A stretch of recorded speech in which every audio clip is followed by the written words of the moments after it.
2차 세계대전 초기인 1941년, 이제 막 건조된 독일 해군 최대 전함 비스마르크호는 첫 번째 출동에서 당시 세계를 주름잡던 영국 해군의 최대 전함 후드호를 격침시켰습니다. 영국은 충격에 휩싸였지만 모든 해군력을 동원한 끈질긴 추격으로 3일 후에 결국 비스마르크호를 침몰시켰습니다. 요약하자면 비스마르크는 나치 독일 해군의 최대 전함으로 탄생하여 건조시부터 큰 주목을 받았고, 첫 작전 투입에서 영국 해군의 자존심인 후드를 일격에 침몰시켜 크게 명성을 얻었으며, 후드호 격침 3일 후에 영국 해군의 집중포화로 자신도 격침되면서 다시 한번 크게 뉴스에 오르며 유명해졌습니다. 이제 전함 비스마르크의 탄생 배경과 건조 과정을 살펴보겠습니다. 1차 세계대전 전후 처리를 위하여 1919년에 프랑스의 베르사유 궁전에서 연합국과 독일이 평화조약을 맺었습니다. 베르사유 조약이라고 불리는 이 조약은 440조로 된 방대한 내용을 담고 있었는데, 독일에게는 매우 가혹하고도 굴욕적인 것이어서 독일인들은 연합국에 대해 적개심을 품게 되었고 결국 히틀러가 등장하게 된 배경이 되었습니다. 181조와 190조에서 독일 해군력에 대한 제한을 두었는데, 독일이 보유할 수 있는 해군 전력은 전함 6척, 경순양함 6척, 구축함 12척, 어뢰정 12척으로 제한하며 잠수함의 보유는 불허하였습니다. 아울러 이 숫자 내에서 함선의 교체를 위하여 건조할 경우 전함 10,000톤, 경순양함 6,000톤, 구축함 800톤, 어뢰정 200톤을 넘지 말 것을 요구하였습니다. 그러나 1933년에 수상이 된 나치당의 히틀러가 1934년에 국민투표를 통하여 독일의 총통으로 취임하며 독일 군대의 확장을 추진하였습니다. 독일은 루프트바페라 불리는 새로운 공군을 창설하고 해군의 규모도 증강하여 1935년 전쟁 해군이라는 의미의 크릭스마리네로 재편하면서 베르사유 조약의 군사력 제한을 거부하였습니다. 그러나 영국, 프랑스, 이탈리아 국제연맹 등에서 이를 규탄하였지만 항의하는 것 외에는 아무 조치도 취하지 않았습니다. 1935년 11월 16일, 마침내 새로운 거대 전함의 건조 계약이 함부르크의 블롬멤포스 조선소와 체결되었습니다. 비스마르크는 만재 배수량 52,600톤, 최대 속도 30노트, 길이 241.6m, 폭 36m, 깊이 15m, 흘수 9.3m로 당시 최대 함선인 배수량 49,000톤의 영국 순양전함 후드호를 능가하는 크기였습니다. 12개의 보일러에서 생산한 58kg의 고압 스팀을 사용하는 3개의 터빈으로 15만 마력의 추진력을 발생시켜 3개의 프로펠러를 돌려 30노트의 속도를 얻을 수 있으며, 조향 장치는 평행하게 설치된 2개의 타가 전기 시스템에 의해 작동하도록 설비되었습니다. 전함은 반복되는 공격을 견디고 계속해서 싸워야 하기에 장갑의 확장된 분포와 두께가 매우 중요했습니다. 비스마르크는 벨트, 데크, 포탑 등의 장갑에 19,000톤을 할당했으며 이는 설계 배수량의 약 40%에 해당됩니다. 주포로는 1934년 설계된 독일 해군의 가장 강력한 함포인 38cm 함포 8문이 설치되었습니다. 전함의 건조는 1936년 7월 1일 용고를 거치하면서 시작되었고, 1939년 2월 14일엔 6만여 명의 군중과 히틀러가 참석한 가운데 성대하게 명령 및 진수식이 거행되었습니다. 이 전함의 이름은 독일을 통일한 철혈제상으로 알려진 오토 폰 비스마르크에서 따왔으며 그의 손녀가 히틀러의 명을 받아 명명하였습니다. Hamburg, den 14. Februar 1939. Heute beehrte unser geliebter Führer mit seiner Anwesenheit die Taufe des mächtigsten 50.000 Tonnen groß, einen halben Meter des härtesten Panzerstahls rund um das Schiff und 8 Geschütze von 42 cm Kaliber machen dieses Schiff in eine unsinkbare Festung. Das Schlachtschiff Bismarck wurde seinen Elementen von der Enkelin des eisernen Kanzlers ihrem Feinde aufnehmen kann.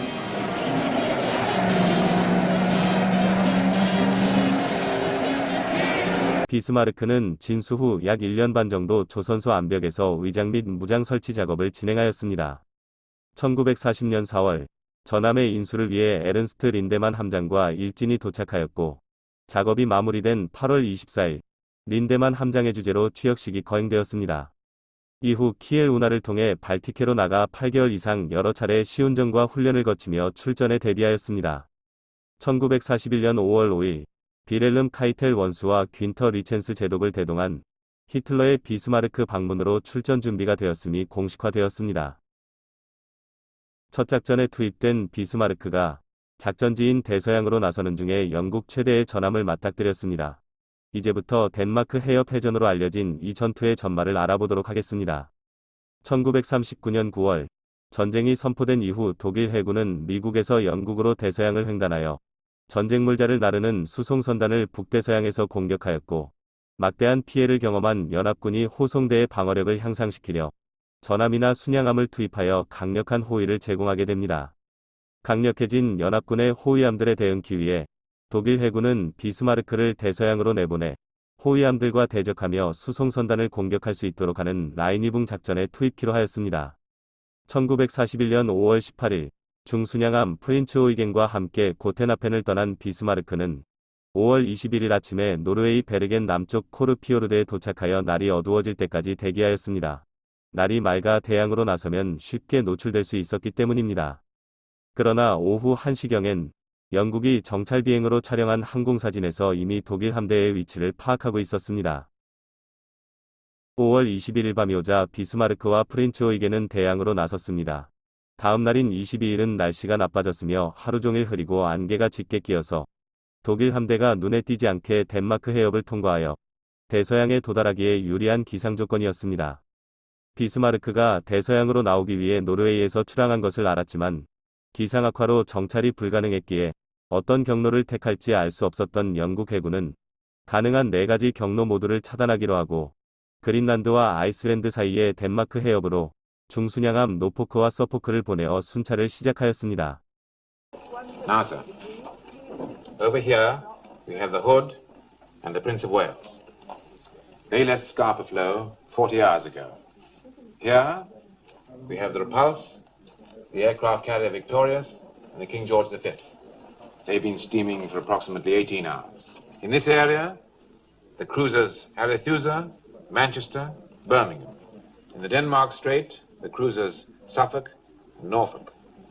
As you can see, sir, our cruiser screen is spread out much too thinly. You must assume that the Bismarck, in company with the Prince Eugen, is going to attempt a breakthrough to the North Atlantic. If it's here in the Denmark Strait, then the Hood and the Prince of Wales will have to go after us. 5월 23일 저녁, 덴마크 해협을 순찰하던 중순양함 서포크호가 비스마르크와 프린츠 오이겐을 발견하고 본부에 보고합니다. 노포크와 서포크가 13,000톤급의 중순양함이지만 50,000톤급 전함인 비스마르크의 상대가 되지 못하였기에 사정거리 밖에서 레이더를 사용해 위치를 추적하는 것 이상 할 수 없었습니다. 영국 해군은 아이슬란드 남부 지역에서 봉쇄하고 있던 순양전함 후드와 전함 프린스 오브 웨일즈를 투입해서 비스마르크를 잡기로 하였습니다. 순양전함은 크기와 무장은 전함과 유사하나 속도를 높이기 위해 장갑을 줄이고 좀 더 날씬한 선형을 가진 전함으로 후드호는 영국에서 가장 큰 47,000톤급으로 명실공히 영국 해군의 에이스라 할 수 있었습니다. 후드호와 같이 투입된 43,000톤급 전함 프린스 오브 웨일즈호는 이제 막 건조된 신조함으로 첫 번째 작전 투입이었습니다. 긴급한 출동 명령으로 일부 조선소 작업인원이 파선하지 못한 채 같이 출동하는 해프닝이 있었다고 합니다. 1941년 5월 24일 새벽 6시경 서로를 발견한 독일과 영국의 함선들은 발포를 시작하였고 10여 분 만에 엄청난 폭발과 함께 영국의 후드호가 침몰하는 뜻밖의 상황이 발생하였습니다. 비스마르크의 포탄이 후드의 장갑을 관통하여 탄약고에 명중하였던 것입니다.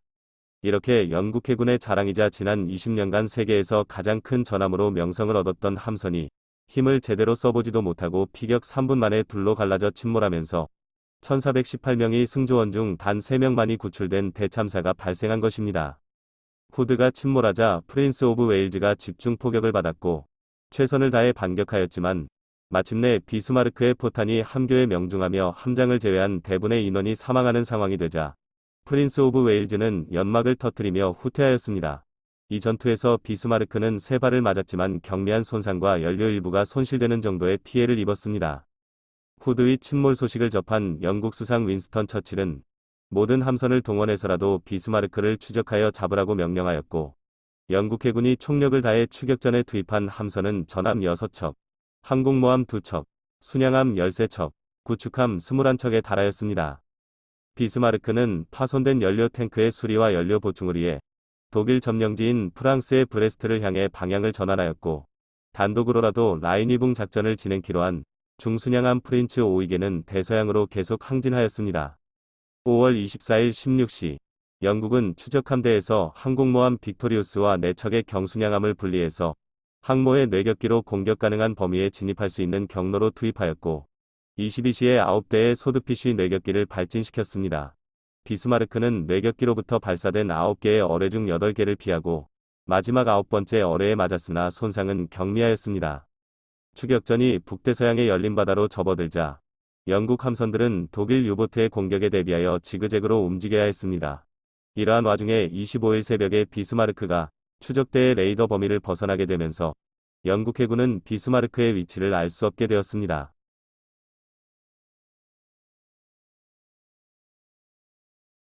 5월 25일 새벽에 비스마르크를 놓친 영국 추격대는 우왕좌왕하며 모든 정보망을 동원하여 수색하였는데 마침내 브레스트로 향하는 비스마르크를 지원하라는 독일 공군 루프트바페로 보내는 독일군 암호통신을 해독하므로 비스마르크가 통과해야 하는 해역을 추정할 수 있게 되었습니다.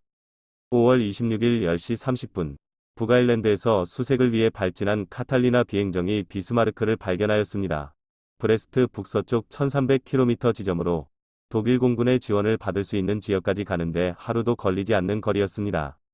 추격대의 상당수 함선들은 연료 부족으로 돌아가야 했고 추격을 지속할 수 있는 대부분의 함선들은 너무 멀리 떨어져 있어서 영국 측의 유일한 가능성은 지브랄타에서 출동한 항공모함 아크로얄 뿐이었습니다. 아크로얄에서 발진한 소드피쉬 뇌격기들은 수차례 반복하여 어뢰 공격을 감행하였고 그중 한 발이 방향타를 가격하여 심하게 손상시켰습니다. 좌연의 러더가 좌연 측으로 12도 돌아있는 상태로 고착되어 움직이지 않으면서 비스마르크는 오히려 영국의 추격대를 향하여 돌아서 있게 되었습니다. 21시 40분 비스마르크는 본부에 더 이상 조종할 수 없는 상태가 되었음을 보고합니다. 5분 후인 21시 45분 추격대의 선두에 있던 경순양함 셰필드가 비스마르크를 발견하였는데 비스마르크의 즉각적인 발포로 레이더가 파손되었으며 방향을 돌려 회피기동하다가 비스마르크를 놓치게 되었습니다. 그러나 뒤에 오고 있던 소함대의 대략적인 위치를 전달하였습니다. 제4소함대의 5척의 구축함이 비스마르크를 추격하였고 22시 38분 마침내 피오르남이 비스마르크를 발견하여 뒤이어 도착한 4척의 구축함들과 함께 거친 바다와 안 좋은 시야 속에서 비스마르크와 밤새 교전을 계속하며 다음날 아침 7시까지 모두 16발이 어뢰를 발사하였으나 명중시키지 못하였습니다. 8시 43분 드디어 비스마르크와 대적할 만한 제급의 전함인 킹조지 5세와 로드니가 도착하였고 비스마르크에겐 운명의 날이 된 1941년 5월 27일 전투가 본격적으로 시작되었습니다. 이어서 중순양함 노포크와 도세셔도 도착하여 비스마르크는 전함 2척과 중순양함 2척의 집중포화를 받는 처지에 놓이게 되었으며 9시경에 시행된 영국 함선의 일제사격에서 비스마르크는 함교가 파괴되고 대부분의 고위 장교들이 사망하는 지경에 이르게 되었습니다. 계속되는 포격으로 9시 30분경 비스마르크의 전투 능력이 상실되었고 영국 전함 로드니는 끝장을 내기 위해 더 근접하여 공격을 지속하였지만 만신창이가 된 비스마르크는 아직도 떠 있을 수 있었습니다.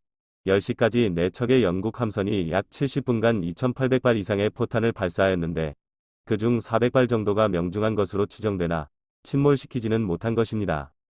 10시 20분 비스마르크에서 큰 폭발이 있었고 10시 35분 좌연 쪽으로 크게 기울어지더니 서서히 전복되며 10시 40분 비스마르크는 선미로부터 바닷속으로 사라져갔습니다.